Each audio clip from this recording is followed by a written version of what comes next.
Hari ini keluarga besar Kodam 14 Hasanuddin membayarkan atau menyerahkan zakat, baik zakat fitrah maupun zakat mal, untuk diserahkan kepada amil zakat dan selanjutnya diserahkan kepada orang-orang yang berhak menerima zakat.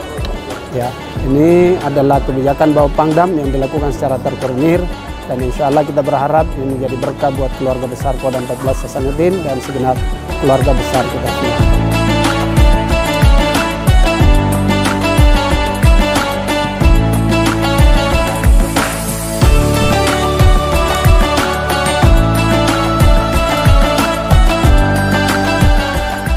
Alhamdulillah, kami juga sangat bersyukur dengan adanya acara pemberian zakat yang dilaksanakan oleh Bapak Panglima Kodam 14 Hasanuddin beserta jajaran.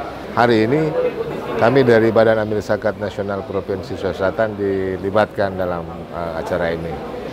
Ke depan TNI dan Basnas saling bersinergi untuk melaksanakan zakat profesi setiap bulan yang dilakukan oleh UPZ Kodam 14 Hasanuddin.